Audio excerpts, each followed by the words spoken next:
Well, hey guys, how's it going? Welcome back to my YouTube channel. Hey, this is great. Look at all these wonderful folks here we have in the chat room. Thanks a lot for joining me here. Let's see, who do we have here so far? Hey, of course, Julie. How's it going there? Jules, thanks for joining us here today, showing up.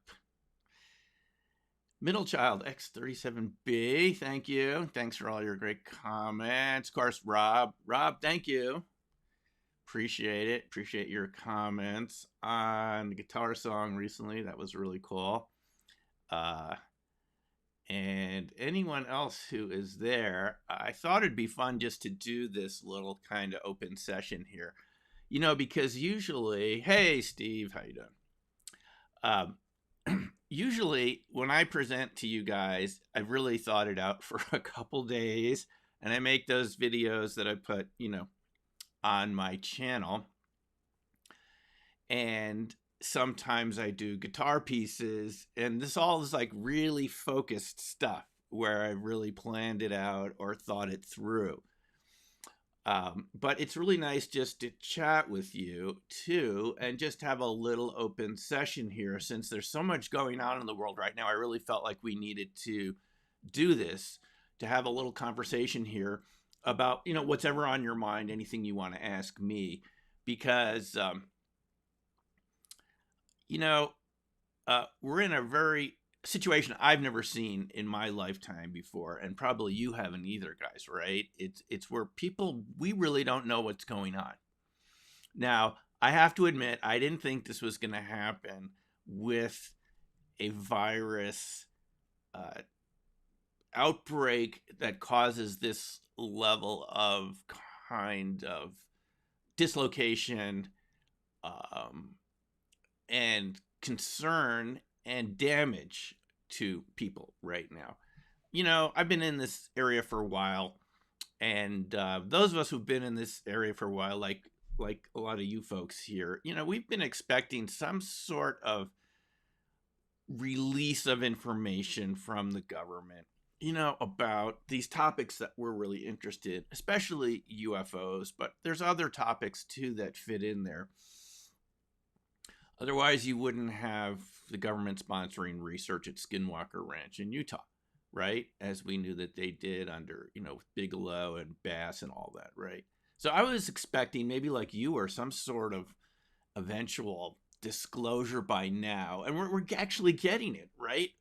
And it's not like a huge announcement. Oh, the ETs are here, the ultra dimensionals are here. Pick, interdimensionals, take your pick, whatever you think these beings are, where they're from. We're getting a slow release of information, or is it disinformation?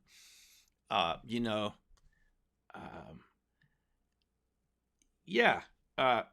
So, like this thing with the triangle photos. I mean, I don't know about you folks. I find this really weird. There's a release a couple days ago from, was it the UAP task force? And, the cubes, the cube within the sphere that we heard from the USS Roosevelt carrier group. And then a picture comes out, and it's not a cube within a sphere. It looks like a party balloon. Now, I don't know if this is a party balloon. Maybe some of you folks who are keeping up on all of this have the latest. It sure it didn't look like a cube within a sphere to me. And then George Knapp came out with this statement that the photo he saw of it had a different object in it. It's the same plane with, the cockpit, but it's a different object. So what's going on with that? So anyway, this is a very weird situation we're in. We're getting disclosure. Like, I don't know. Let me know what you think about this. I mean, feel free to comment. And of course, I would be interested in having a platform where I can bring some of you guys on to talk, as you've seen other YouTubers doing with StreamYard and stuff, where you can bring people in. And I can't do it in this format with the system I'm using. I'm using Ecamm Live, which has worked very well, and It's worked well with Buddy and me when we do Reality's Edge, and we're gonna do another show soon. I was just talking with Buddy recently about it. So um, we're in this sort of situation where we're getting disclosure, and we've got this huge chaos from the virus. So what's the Simeon point of view on this? You don't have to agree with me, but from a multiverse point of view. Now, talking about the multiverse for a second, it's the way I look at things. I can't literally prove to you yet that's literally what's going on. I think there's a lot of evidence for it. This has come up in some of my Twitter discussions with people recently. Do you need extra evidence for the multiverse? Yeah, we will get to that. It's absolutely true, Rob. Yeah, we're going to have to start. We're going to have to start going way back. And Julie is saying, yeah, that it looks like they switched the picture of the triangle with a balloon. Or I mean, what is this? What kind of bizarre disinfo is? Who's doing this? I don't even think Christopher Mellon knows what's going on with this. People are saying, Christopher, what's going on? I haven't heard a response yet. Let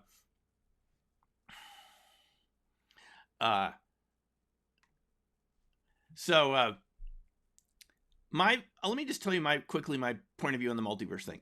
I don't think it needs any extra proof beyond quantum mechanics. That the multiverse, the stripped down version of the multiverse parallel realities idea is just pure Schrodinger equation.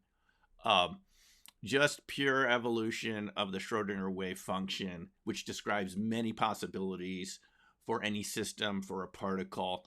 The question is why we only perceive one, and then you need to add in extra ideas, the idea of a wave collapse and so forth.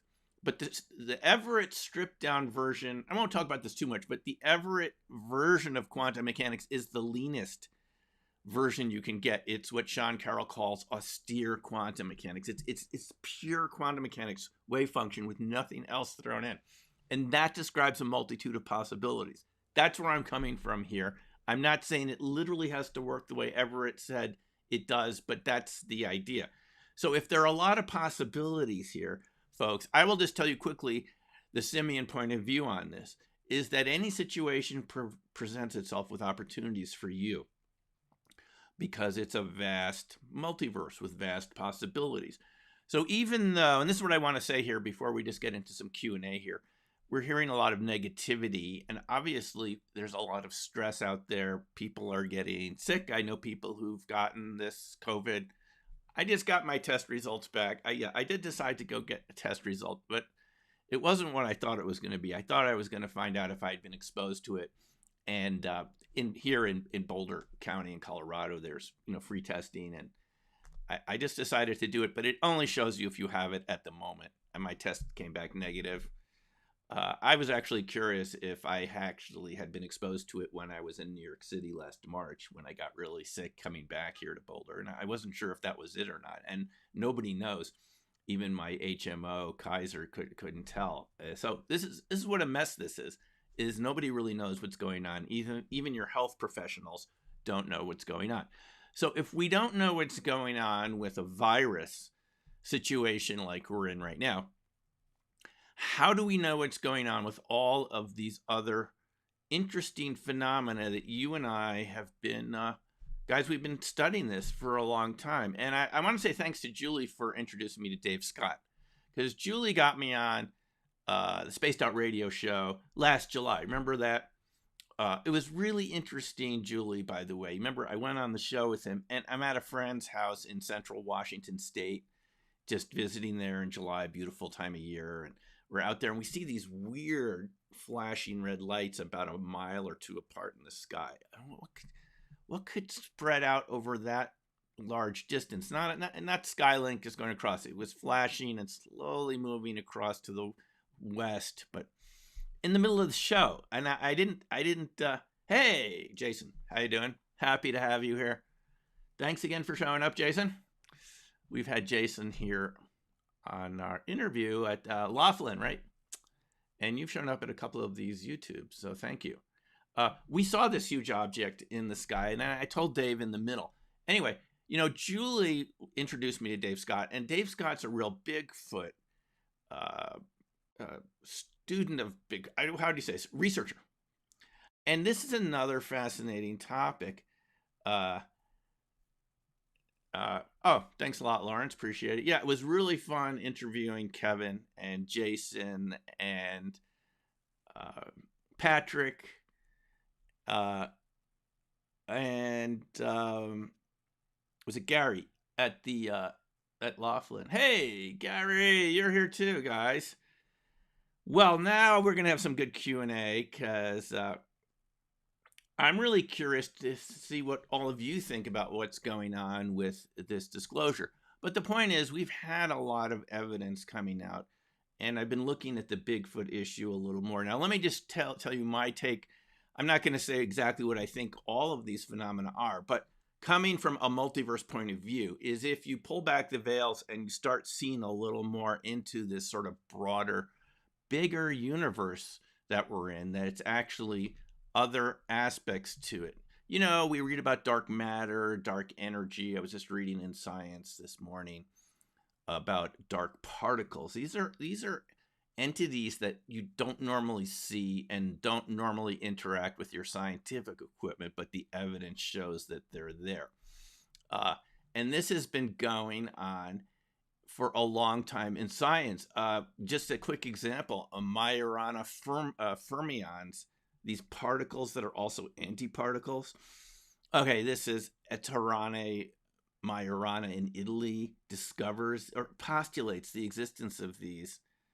He was probably working with some ideas from Paul Dirac, who had these ideas about antiparticles, right?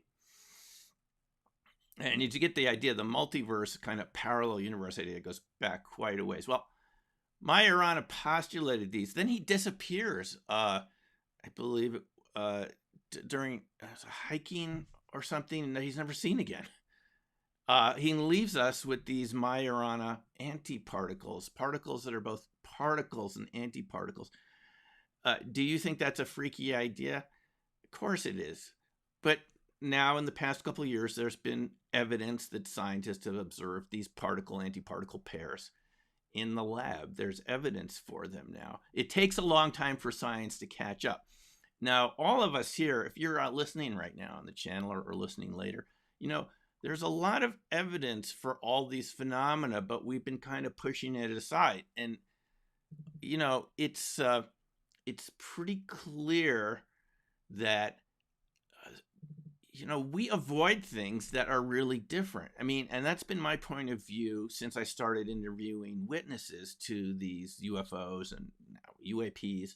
It's not easy to talk about this. There's a lot of disincentives in our society, the way it's structured, to talk about subjects that are challenging. There's a fear that you're going to get some sort of repercussions. Just you could be ostracized by the people in your town. There could be repercussions on your career.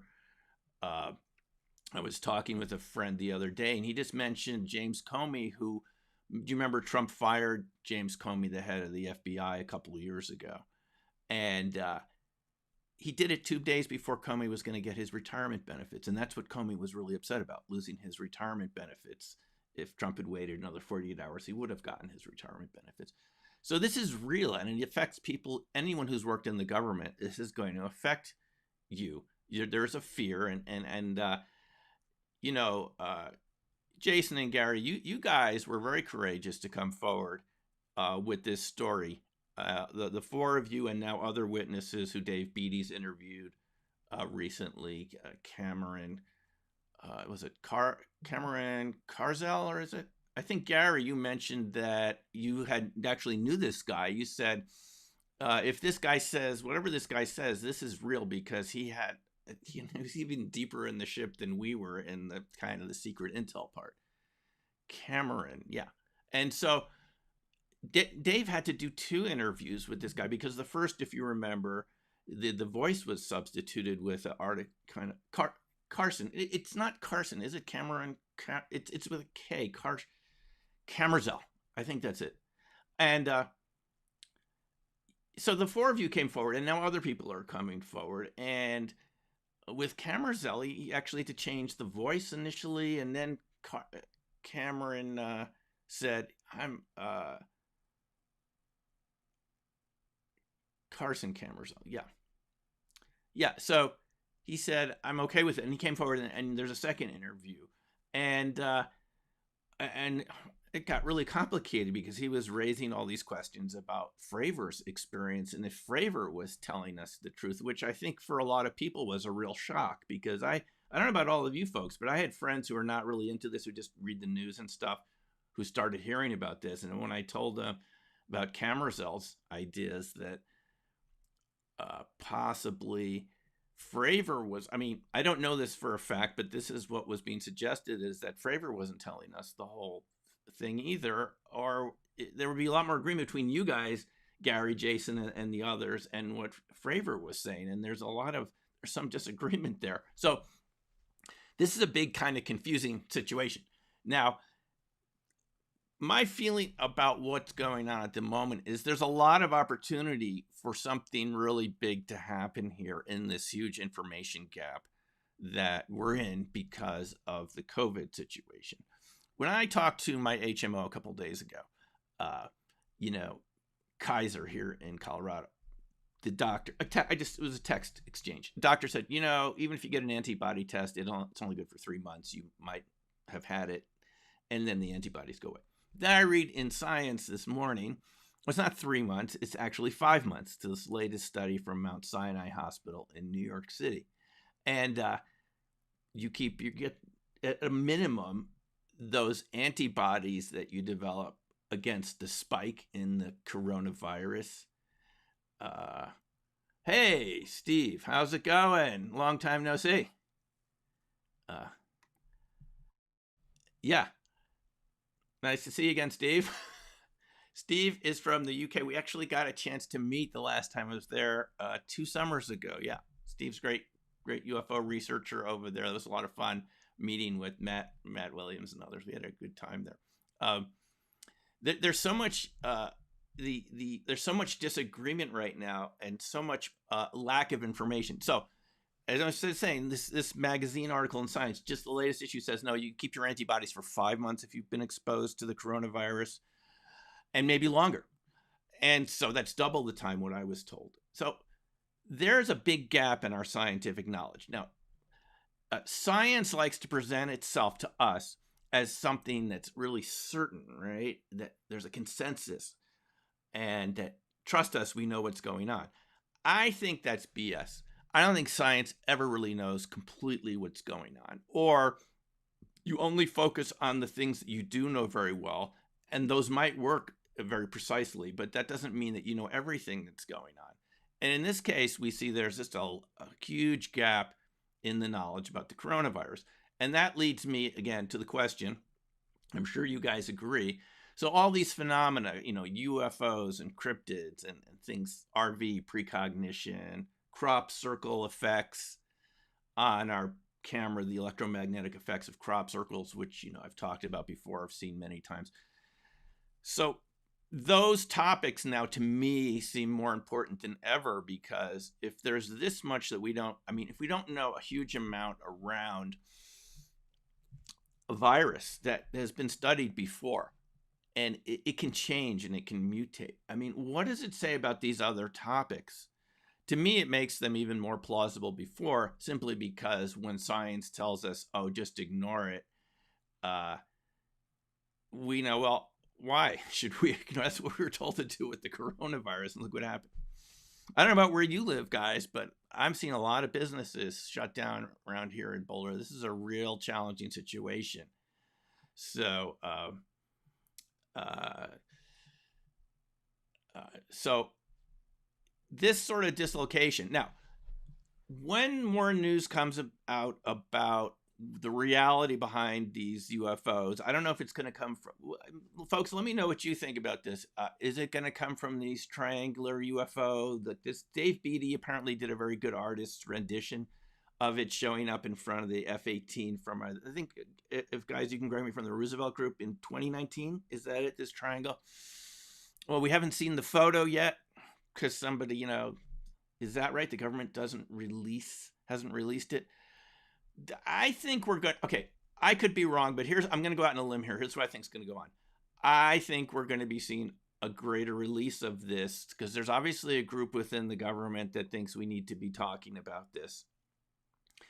And we're going to be seeing more and more of this. So here is one scenario. I'm not saying this is necessarily going to happen, but there could be a release of information that causes a type of public fear against the unknown, the same way we see around the coronavirus. But this could be actually a lot stronger because this could be the release of information that there's entities, beings interacting with us on Earth, might look like your neighbors, but they're not from here.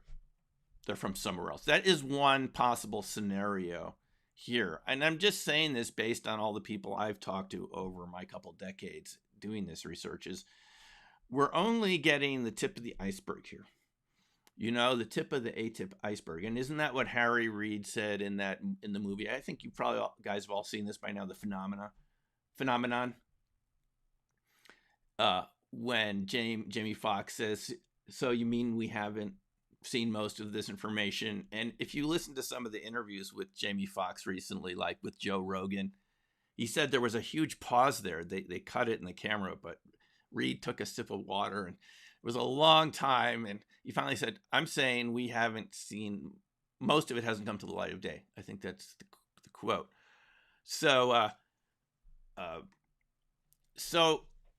we're at the very beginning of a large release of information over many years. And I would say that all of you, if you're listening to this, you're ahead of the game compared to, I think, most people that I see and interact with, you know, because there's just going to be more and more of this information coming out. We haven't heard from so many witnesses so far, again, because I think, you know, this, you know, kind of fear of something. Okay, so some of these witnesses I've talked to have told me that people who've worked in the military I haven't really mentioned, who don't want to, you know, get any publicity from this. They're really afraid if they talk, even in their retirement, there's going to be repercussions from the men in black, you know, for them coming forward with what they've seen while serving in the military. And yeah, exactly.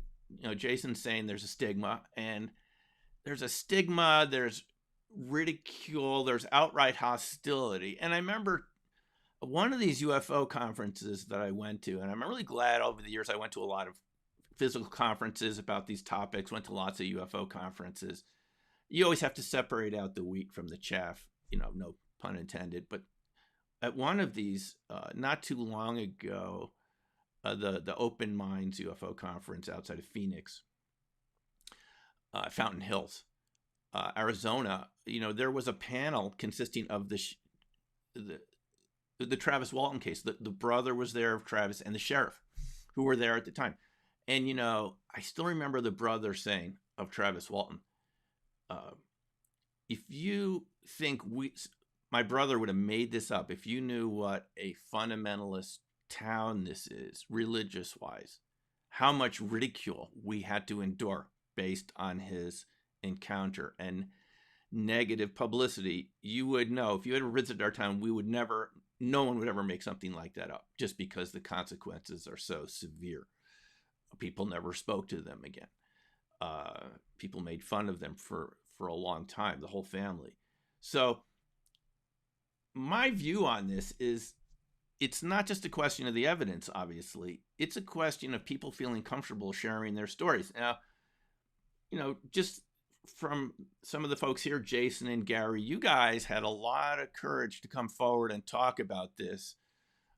Even though, you know, you had retired from the Navy, but still, you came forward and talked about something where obviously the Air Force had taken it seriously enough to come on board, you know, the Princeton and the Nimitz and seize every piece of data from those encounters with the Tic Tac objects, and had some people sign NDAs, not you guys. And you did it, but how many people are, you know, how many Jasons and Garys are out there that haven't wanted to come forward? I've spoken to them, people with some of the best There are people that I would love to bring on this channel that don't want to be publicly known yet. And it's with incredible information. People who've handled the materials that we've heard Jacques Vallée talk about. Yeah, people who've handled them, examined them, and told me there's no way they're from here. Absolutely no way. 100% confident they're from somewhere else in the galaxy. That's what I've been told by people with the highest level of credibility, but they don't want to come forward. So, so I think we haven't heard from a lot of the witnesses yet, and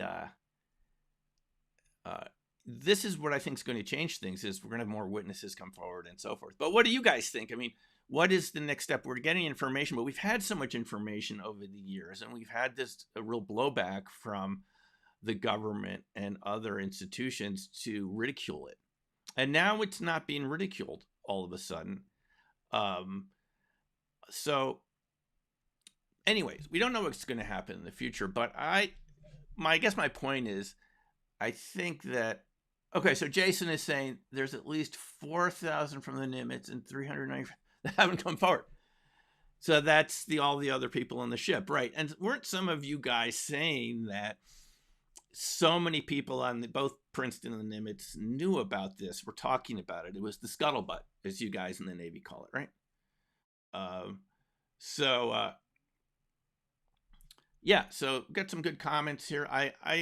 It is slowly going mainstream. Now, if there's one thing that we know is there's always a demand for more content, you know?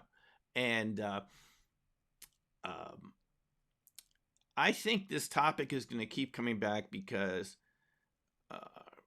people are really interested in this. People have had experiences. They haven't had anywhere they can go to talk about it.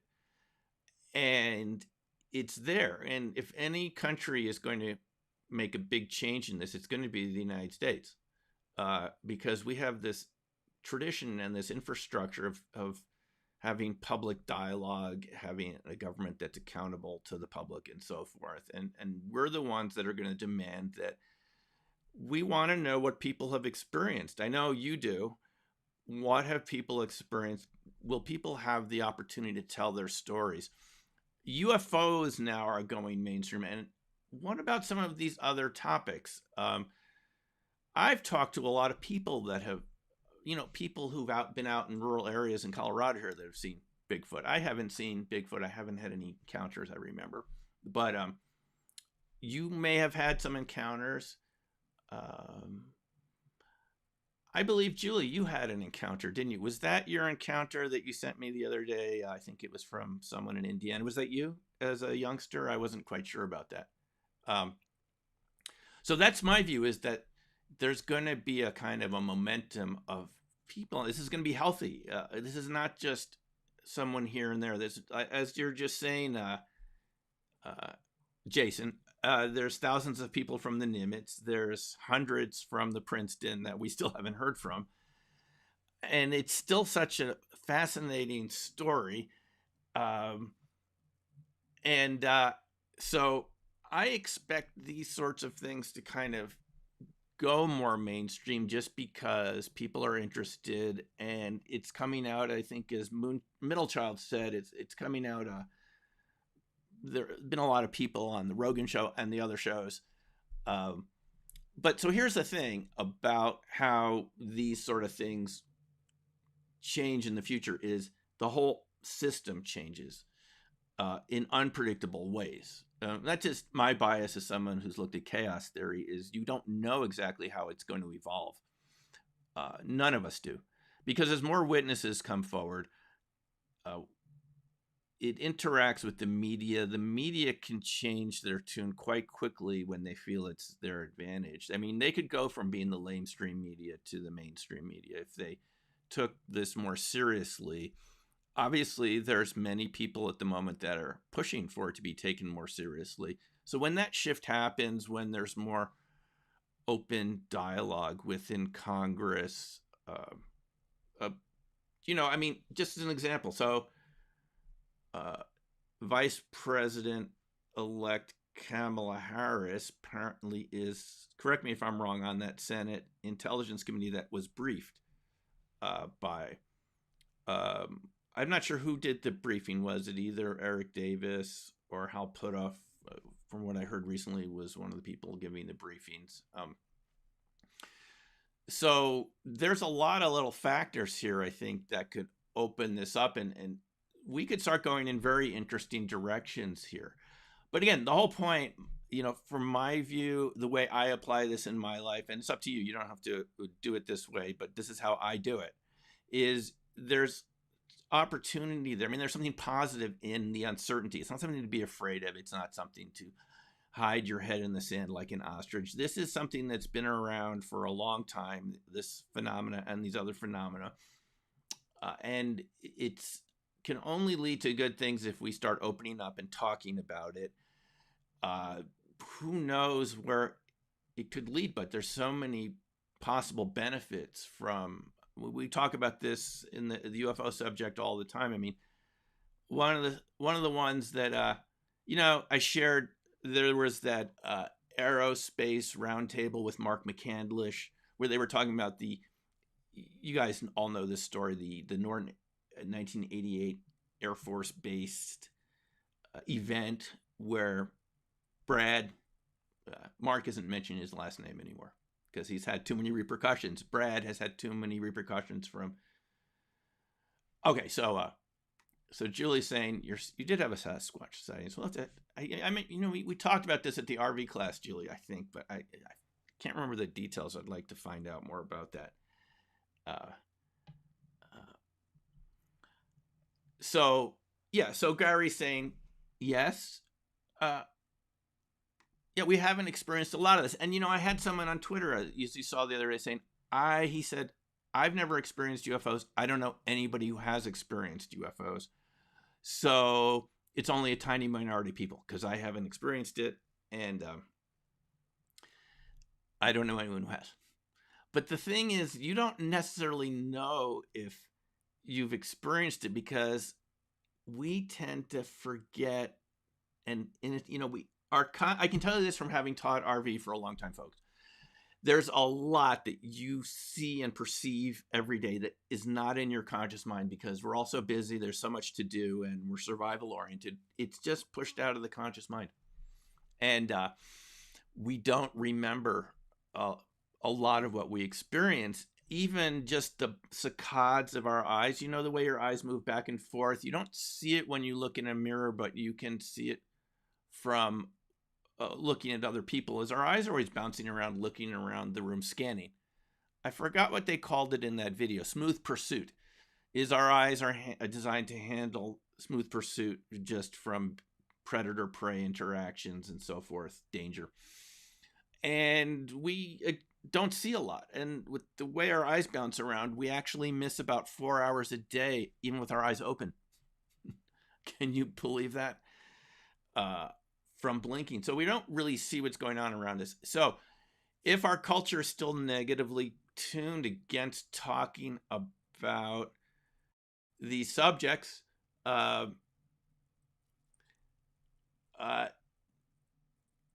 then excuse me, if there's a lot of evidence to come forward just from that point of view. Inattentional blindness is how do we know we haven't seen it? And Gary makes a good point. I mean, he hasn't experienced some things. And I came into all of this as a skeptical statistician from sociology. It's just the evidence piled up for all these topics. And believe me, I did have that sighting with my mom in the Everglades, read a few books. I didn't have that much experience with it, but the evidence begins to accumulate, and there is a lot of reasons why people don't talk about it. Now, is it going to be because the mass media covers it more? I don't know exactly what's going to happen. Nobody does. But I think the main thing I just sort of wanted to get across today is these situations, we don't get this very often in society where we get this amount of dislocation. And no one's saying we want this to happen. It's causing a lot of discomfort and pain and death. I mean, according to what I looked at yesterday, about 3,000 people died yesterday from COVID-related causes. Now, I have friends who don't believe that, but I do. I think it's real. I think people are actually dying from the effects of their immune system reacting to COVID. And it's a lot of people every day. So when we're in these situations, we need to look at it in terms of what is this is the way I look at it. What is the universe showing us that could be positive, beneficial, something we need to be talking about? It's giving us a kick in the butt right now. And, there's a downside to modernization, which is when things are really quick, sometimes things that you don't want to spread quickly can also spread. Actually, I wrote a dissertation about this in the 90s about the drawbacks of things going too fast. Wasn't that popular back then, but I feel like this fits in line with the ideas that you can do things faster, but is it always better to do things faster? And just because you're connecting parts of the world through modern air travel, there's a downside to that, which we haven't taken seriously until now. So anyway, those are my thoughts. Let's get some questions here and answers. And again, so about 1.4 million people worldwide so far. So that's about 3% of the population. Is that the total so far, Gary, in terms of, is that the infection rate so far? It's huge. And the thing is, this could keep growing. We just got to take it day by day, I mean, nobody knows if this is something that's going to come back every year like the flu, or if we're going to get a handle on it. I mean, it could be like this for a while. At the same time, again, I'm going to emphasize this will help these topics because people are now realizing just because you heard it from an authority figure doesn't mean it's true.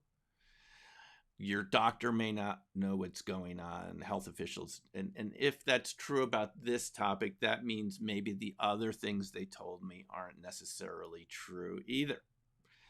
Do you know? Maybe UFOs do exist, and some encounters I had with, a cryptid creature, or you don't have to accept this, but I view these as all manifestations of parallel reality interactions. That's just the way I choose to look at it. Scientifically, I feel like I get a lot out of it looking that way. I can't prove that's exactly how it works, but that's how I look at it, is bleed through from parallel realities. And once you start, hey Thomas, how you doing?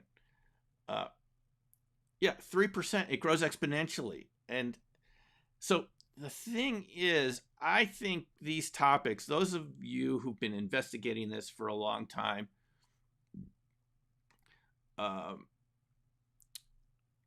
there could be a sudden kind of exponential interest in these topics too. In fact, we might find something that helps us from these topics. There's just many possibilities. Now, I do remote viewing, resonant viewing, but unlike some others you hear in this field, I don't think it gives you accurate predictions about the future. I just don't believe that. Apart from very narrow little ARV type, up and down, market up and down, people who've done that, Russell Targ, Hal Puthoff, Greg Kolodziejczyk, who've done this with just financial markets predicting up or down. And it does work that way. In these very narrow sort of focused ways, it can give you very accurate results. I don't believe in general predictions about the planet just because you're viewing a parallel reality. It might happen. It might not happen. You're viewing a probability, okay? Now, by the way, earlier this morning, I posted that little video from Jim El-Khalili, I think, from the BBC. He's a really bright physicist who goes over if you're confused about why quantum mechanics has left us with this big gap in our scientific know-how about the universe, you need to watch this 1-hour video. I know Julie watched it and she asked some questions about it. That is a really interesting little video about why quantum mechanics has really sort of failed us in some ways. That's my interpretation of it. It hasn't helped us at all theoretically understanding the universe. And there's still huge debates about it. I personally go in the Everett direction. That's just, I think, the simplest way to start out, is that there's a lot of possibilities. But again, Uh, okay, so let's get to some of your questions here. So Thomas wants to know, do you get full visualizations when remote viewing? Not generally. Uh, I don't. Occasionally you do, and that's what's called a bilocation. So the bilocation happens when you actually feel like you're at the target site. And as I've mentioned before, it happened to me a couple times with some of the early Farsight targets. One was destruction of the dinosaurs. Again, these were blind targets. And I have to say, just like Ingo, RV was a mother of a surprise. I really didn't think I could do it. I didn't think it would work. I was just sort of like reasonably skeptical, honestly, folks. I didn't think I had any special ability. It was really a surprise that everyone in the class got results. I was really shocked by that. Even to this day, it's quite amazing that you can get such accurate results. And we'll talk about that more in future. Maybe we'll do some stuff with Buddy about RV, and we'll talk about that. So you do get some visualizations. I got one with destruction of the dinosaurs. It's a blind target, and the first thing I notice is I'm in this swamp with these dinosaurs or something like dinosaur-like in a watery environment with these animals with these long necks. I just assumed that it was dinosaurs or something, and the beautiful sky, blue sky, no pollution of any sort. And then the monitor moved me forward past the significant event, and all of a sudden it just turned dusty and gray, kind of like ash. And that was my experience of the destruction of the dinosaurs, like bilocation.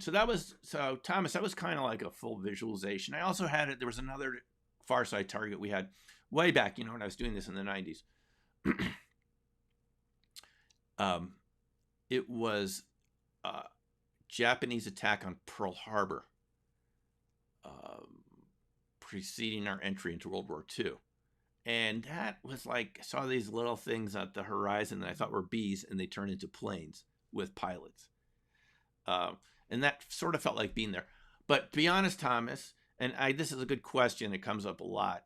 You actually just get notions, like the way Joe McMonagle describes it. He doesn't do CRV like we do. He doesn't use a written system. I've talked to him about it. He doesn't like the written system. He doesn't like the Ingo system. Now, the Ingo system, I've had good luck with it. I mean, not like it works for people I've taught. I mean, it's a real system that really works. Other people have other systems, but it's all the same sort of thing. You're sort of tasting the target. You're getting just an impression. I mean, Julie's taken my classes. We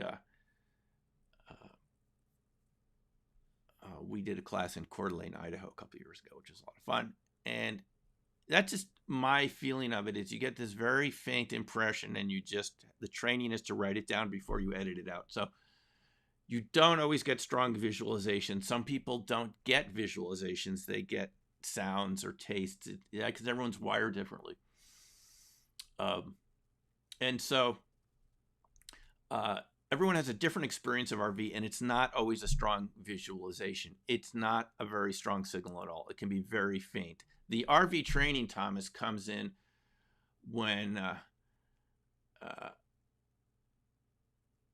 to teach you not to edit out thoughts. Now, I was saying earlier today that we, there's that book, I have it somewhere around here, The User Illusion by Tor Nordstranders. It's just a great book that talks about how much evidence and data we ignore. It's more than 99.999%. I'm serious.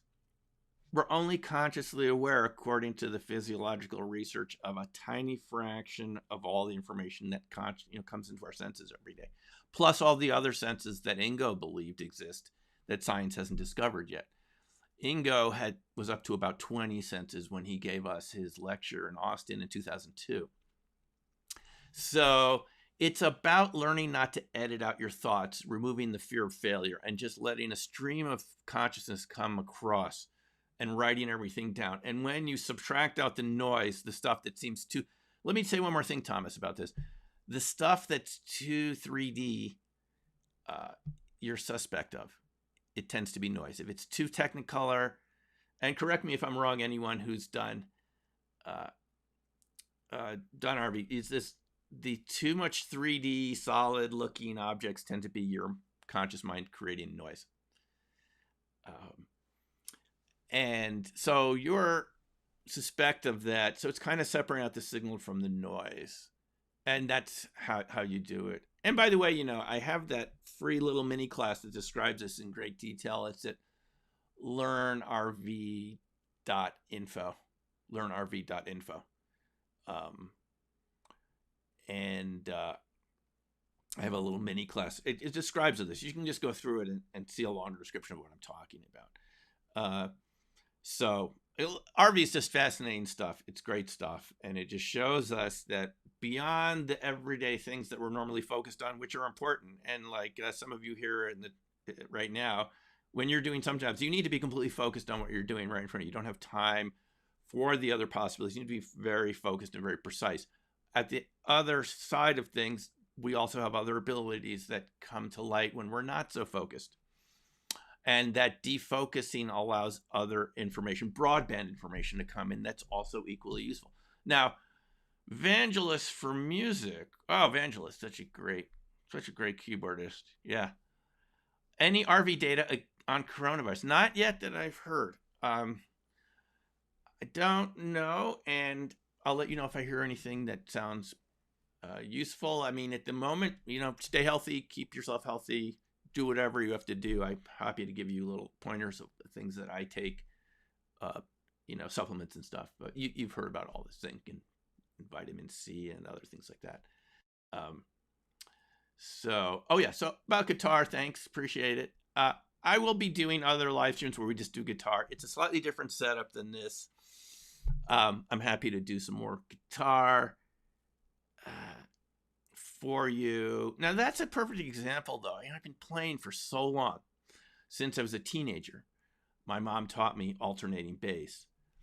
And, you know, growing up in the New York area, there's a lot of chances to go to Madison Square Garden and concerts, and it just kind of fed on it. The concerts, the guitar playing, and so forth. But this is interesting about guitar, I'll tell you, folks. I have found I just get better at it, even when I'm not practicing for a couple days. It's just, I don't know what it is. It's when you focus on something for a long period of time, whatever you're doing in your life right now, if you just keep focusing on the same thing, you will get better at it. I can attest from the guitar. You don't even have to consciously try. It's something that's the way your brain is wiring. We know about this, you know, neuroplasticity. It just takes over. It's a flow event. You know, one of my favorite books, folks, by the way, if you want to read something kind of cool, is this book, Flow, by Csikszentmihalyi. And, you know, I talk about this in my classes, the Human Fusion class and the RV class. Things that put you in a flow state is you connecting with a bigger potential that you have to do other things that you may not be aware that you can do. And when you're in that state, it's almost like it's like a channeling state, really. It's all the way I can put it. I would say it's the same thing. You're watching yourself actually do this thing.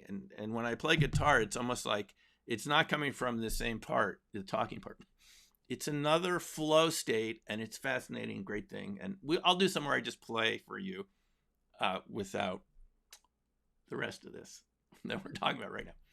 But I appreciate it. And of course, hey, Diane, how's it going? Diane, I got to meet Diane in the UK 2 summers ago. Remember that? Thanks for joining us. And my partner and I went to visit Diane in mid part of the UK. We had a lot of fun talking with Diane, and we learned a lot. And so it's nice to see you again. Thanks for the videos. So let's see, any other questions? Gestalt, yeah, Julie describes it as a Gestalt. The RV process is really interesting. Now, here's my take on RV, folks. I know a lot of people like to do it to do predictions, and there's nothing, you can use it any way you want. My take on RV is the best use of it. This is just the way I look at it, is just to show you that you have abilities you didn't know you had. Where it takes you, it could be in many different directions. It's like a gateway drug, so to speak, quote unquote, without, you know. it's not literally a substance, but it opens you to other topics that you might not have believed in, because as Gary said earlier, he likes to have experience of something, right? And we all do. We want to experience something. It's often challenging to believe in something that you actually haven't had some inkling of, or your ideas lead you in that direction. So RV gets you in contact with something else. Even Potoff and Targ wrote about this. They had their own share of anomalous experiences just when they had Uri Geller around in the lab. Do you remember that? From Jim Schnabel's book, Remote Viewers, one of the early books on remote viewing. Jim Schnabel trained with Ingo and Bob Durant at Ingo's place in Manhattan. And just one of the few civilians that ever got trained. Bob Durant, who I got to meet, great guy. He's passed on now, but he was a pilot, and he did some great clay modeling with Ingo and Jim Schnabel. And Jim in his book described some of these anomalous events that happened to Potoff and Targ, like strange cryptid animals showing up in their hotel rooms, a crow in their room once, and a robotic guy that came to the door, and when they opened the door, he just sort of stumbled around and then left. Really, really strange stuff like this.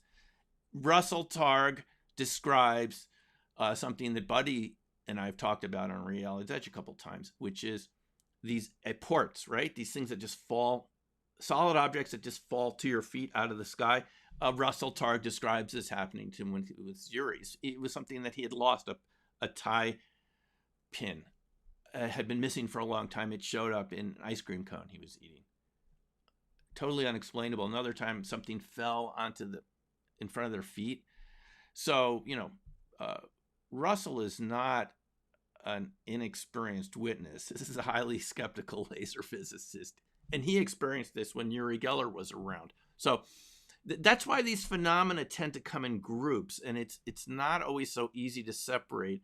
We've seen this a lot with UFO investigators. If anyone saw that interview with Linda Zimmerman and Grant Cameron the other day, very interesting. Linda, having grown up in the New York area, did those books on the Hudson Valley UFOs and a second book on the Hudson Valley UFOs. And she said I think she's just finishing a book about animals' reactions to UFOs. Also Kathleen Martin, that worked with Stanton Friedman, right, has talked about this, and many other people, is that these phenomena don't always easily separate into discrete categories. That's our mind working. It wants to separate them out. But once you're dealing with RV, it introduces you to other experiences in your life. Maybe you might see a ball of light one time. I did. I wrote about that in Opening Minds. In just the middle of the night, you wake up and there's a ball of light moving around. And precognitive experiences, just other sorts of things. And that's why it's so much fun, is when you start studying this, you don't know exactly what's going to happen in your life. And wouldn't that be kind of cool to not know exactly what's going to be happening next? And this is why we do these things, is because we want to keep growing. We don't know our full ability or potential. You don't really know until you kind of push yourself a little bit, right?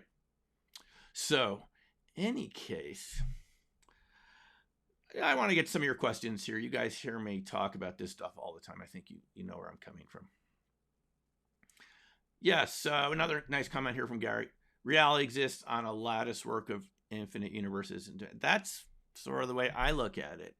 And other people have sort of started looking at this point of view. Even Sabina Hosenfelder, who has that YouTube channel. We had some Twitter discussion about some of her videos recently. She had an article in Nautilus, kind of online alternative science magazine, has very good writers there. There was something about Einstein and Ernst Sternglass, who were working with a cold fusion-like process in the 50s. They didn't even know what to call it, but Einstein said maybe it's collective groups of electrons as people are coming. If you've looked at any of these linear videos, Einstein was actually onto that, believe it or not. So anyway, she was talking about superdeterminism, well, the idea that there's this correlation between everything and everything else, And that would be the sort of hidden variables that Einstein was looking for to explain quantum mechanics. And so, Gary, I would say that is sort of the way I'm looking at it nowadays, is are all these multiverses interlinked in such a way that you don't even see it going on, but the potential is there to experience something outside our normal consensus reality occasionally. And they're interlinked in this way. Normally they sort of keep to themselves, but occasionally get bleed through. How else do we explain Bigfoot-like creatures just showing up, disappearing? People hear them, run up to them in the woods. Sounds like a freight train. Anyone you've talked to has heard Bigfoot around. Many people describe it sounds like a freight train coming through the forest at you. And if people turn around, there's nothing physically there, but they could hear it come right up behind them. Stuff like that.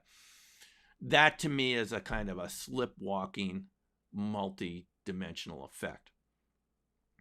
And yeah, it would be good if we had some serious treatment of the subject, because it would show us, well, if these creatures, and I'm just assuming that these exist the way I'm describing them, if these creatures can do this, can you and I do this?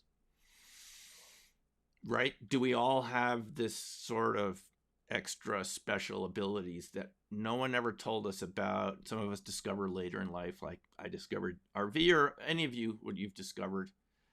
And you start working, you realize there's more than you thought you were. That's really what makes all this so much fun, right? That's what makes this all worth it, is there's more to you than you even know. That's my conviction, folks. But you have to discover it yourself. We're all wired differently. Nobody can do it for you. You can take a class and so forth, and that starts you in a direction. But we don't know where you're going to end up exactly. This is why I have people sign a non-disclosure form in my RV classes. But seriously, I'm not non-disclosure, sorry. What's that? That form that says I'm responsible for what happens to you after you learn RV. No, but it's because we don't know exactly where this is going to lead you. I know so many people that started, going back to Thomas's question a few moments ago, people that just started drawing beautiful drawings. So many people in the classes I've been involved with are new. Once they started doing RV, it developed their right brain, or there's more communication between the right brain and the left brain. All of a sudden, they can start doing beautiful artwork. Now, this has happened to people that have had strokes and so forth, where they start using another part of the brain, but it's just a fascinating part of it. So, thanks a lot, Julie. Appreciate the fine comment there. Signal to noise ratio. That's exactly what it is, Rob. Signal to noise. We want to increase the signal, or at least reduce the noise.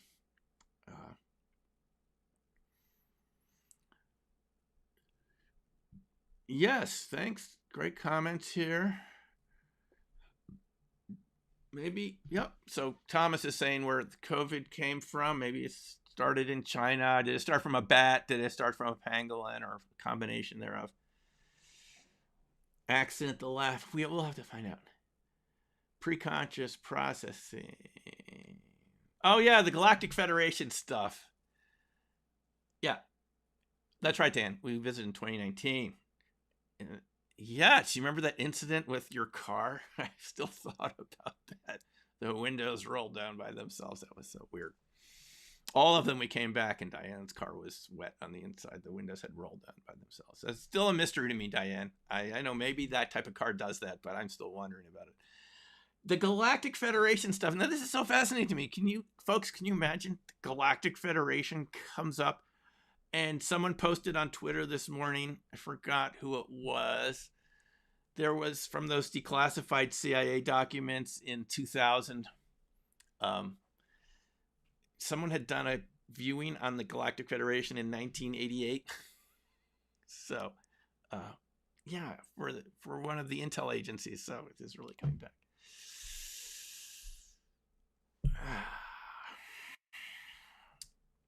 Penetration. That's definitely good. Yes. Cool stuff. All right, folks. Let's see one more question here, and then we'll. How is RV different from going? Well, because you're not really going anywhere, Rob. You are. You're just letting the information come to you.